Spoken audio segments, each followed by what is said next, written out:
आने वाले समय इन नौजवानों का है। कोई ऐसा पेपर बताए उत्तर प्रदेश का जिसके लीक होने की खबर ना आई हो। भगवान राम का मतलब है करुणा। हमारे साथ समाजवादी पार्टी के विधायक अतुल प्रधान है और उनके साथ कुछ छात्र भी है, नौजवान भी है।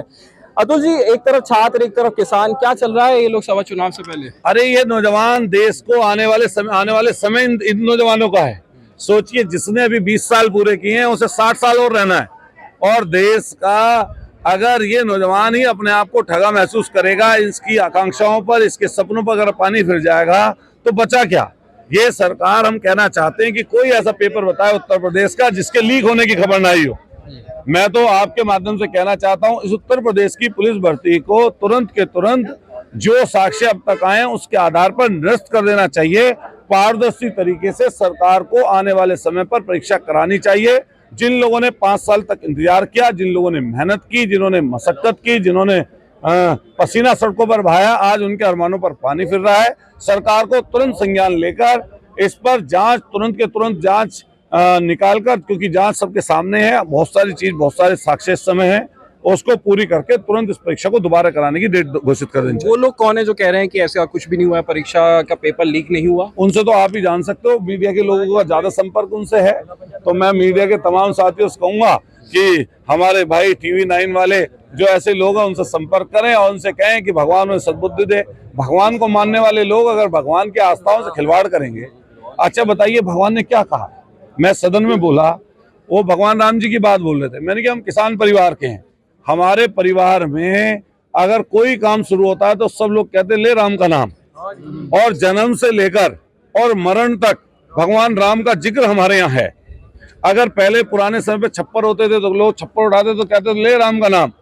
अगर बैल के कंधे पर जुआ रखते थे तो किसान कहता था ले राम का नाम। अगर मकान की नींव रखते थे तो कहते थे ले राम का नाम। और अगर छोटे से बड़े तक कोई काम किसान करता था तो राम का नाम लेकर करता था, आज भी करते हैं। मैं पूछना चाहता हूँ, राम की परिभाषा ये भारतीय जनता पार्टी के लोग सिर्फ मंदिर बनाकर या जो सुप्रीम कोर्ट के आदेश पर बनाया उसका श्रेय लेकर सिर्फ भगवान राम को जो है ये लोग गलत ना साबित करें। भगवान राम आस्था के प्रतीक है, हम सब लोगों के मनों में, सोच में। और हमारी जो पत्ती है अगर भगवान राम के आचरण पर चले तो ये दुख, परेशानी, कष्ट, अन्याय किसी के साथ होगी ना। मैंने सदन में ये बात बोली कि भगवान राम का मतलब है करुणा, भगवान राम का मतलब है प्यार, भगवान राम का मतलब है मर्यादा, भगवान राम का मतलब है त्याग, भगवान राम का मतलब है संवेदना। और कोई भारतीय जनता पार्टी का नेता ये बताए कि इनमें से कौन सी चीज उनमें है, कोई हो तो बता दो। अरे जिन भगवान राम का जिक्र करके वोट बटोरना चाहते हैं उनसे कहना चाहते हैं कि भगवान राम ने अपने पिता के वचनों की खातिर सारा राजपाट छोड़ दिया और 14 साल के लिए वनवास गए, दर दर घूमे, दर दर में क्या नाम, कहीं कहीं कंकरीले पथरीले, कहीं समुद्र में, कहीं पानी में, कहीं जो है आपके क्या नाम जंगल में, कहाँ घूमे हो। तो आपको क्या लगता है किसको वनवास में जाना चाहिए? ये जो चोर हैं, जो गलत करने वाले लोग, उन्हें जाना चाहिए। कौन?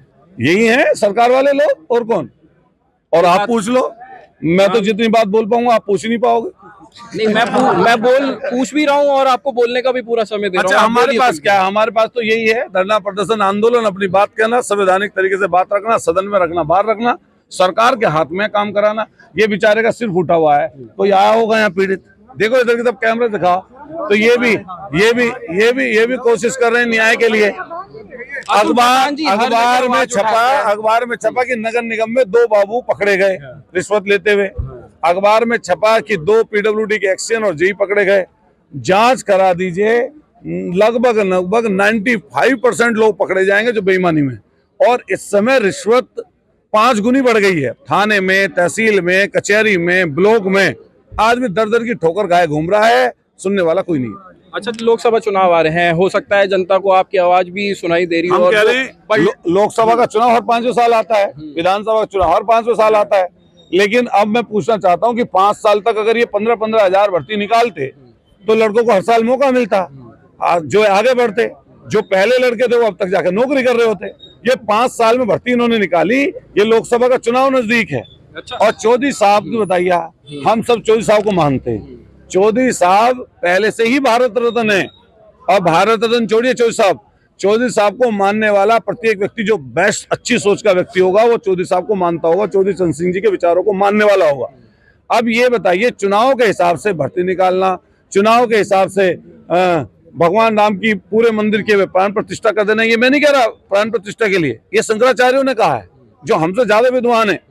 तो इस समय चुनाव नजदीक है, तो चुनाव की बात तो उनसे करो, हम तो विपक्ष के लोग, अच्छा हमारे पास चलिए है क्या? ठीक, जो चौधरी साहब की आपने बात करी, उनके ही जो पुत्र हैं, क्या कहते हैं, जो जिनके वो दादा कहा जाता है, और आपके साथ गठबंधन भी था, लेकिन हाथ छोड़ के चले गए, क्या वजह रही? MLA बना हूँ जहाँ मुझे सब जाति वर्ग के लोगों ने मेरी मदद की। राष्ट्रीय लोकदल, उस समय हम गठबंधन में थे, राष्ट्रीय लोकदल के तमाम साथियों ने हमें चुनाव लड़ाया है, वहाँ उनको मानने वाले लोगों ने मुझे MLA बनाया है। मैं कोई उन पर टिप्पणी नहीं करने का हूँ और किसी सूरत में नहीं करूँगा, लेकिन हम सब लोगों को विचारधारा के हिसाब से काम करना है। हम आने वाले समय पर भी उसी विचारधारा के साथ काम करेंगे। आखिरी 2 सवाल पूछूंगा। कांग्रेस के साथ गठबंधन है, अखिलेश यादव ने कहा कि न्याय यात्रा में जाऊंगा, लेकिन न्याय यात्रा में पहुंच नहीं पाए, और बनारस की सीट कहा जा रहा था कि कांग्रेस के खाते में आएगी, लेकिन जब सीट की ये देश में पार्टी है कांग्रेस, हम तो उत्तर प्रदेश की पार्टी है, हम तो मान लिया यहाँ हैं, हमारे भाई मुख्य विपक्षी दल हैं, तो हम तो झंडा बुलंद कर रहे हैं लड़कों के साथ यहाँ पर कि खड़े हैं भाई, चलो परीक्षा दोबारा कराओ, और जहां जहां अन्याय होगा हम लोग वहीं पर खड़े नजर आएंगे। बात रही गठबंधन के बड़े नेता जाने। मेरठ का क्या रहने वाला है? मेरठ तो कम से कम मैं भी अपने आपका भी दावेदारी आ रही है मेरठ से आपकी भी दावेदारी है, क्या होगा? क्योंकि अभी तक कोई ऐसा दिख नहीं रहा है कि विपक्ष का कोई, ये हमारे साथी सवाल कर रहे थे, क्या ये जितनी खबर बात हो रही है आएंगी भी, मुझे यकीन है वो आएंगी, लेकिन नहीं आएंगी तो इनका भी रिन्यूअल हो रहा है, कुछ बातों का कुछ हमारा भी हो रहा है। आपको भी पता है, आपका पूरा धरना चला है, आपकी सारी खबरें चलाई जाती है, ऐसा नहीं है? मैंने कहा कि मैंने अपने भाषण में पूरा कहा कि हमारे जो अस्पतालों में जो उगाई है धन उगाई, उसके आंदोलन के खिलाफ पूरी मीडिया ने हमारा सहयोग किया, हमने धन्यवाद किया। इन्हीं जनता को आपके साथ जो आई है, इन्हीं को जवाब दीजिए। इन्हीं नौजवान ने पूरा चलाया, इन्हें TV9 हमारी इस खबर को प्रमुखता से चलाएगा और मुख्यमंत्री और प्रधानमंत्री तक ये बात पहुंचेगी। मेरठ से लोकसभा की तैयारी है? नहीं, लोकसभा की अभी जैसी पार्टी तय करेगी, लोकसभा का आज विषय नहीं है। अच्छा, उसके लिए हम लगातार उस प्रोसेस में तो हैं। ये क्यों है कि विपक्ष का कोई भी नेता नहीं दिख रहा है लोकसभा चुनाव की तैयारी में? एक तरफ बीजेपी के कार्यालय का उद्घाटन हो गया। अच्छा, हमारी से बड़ी तैयारी किसकी होगी बताओ?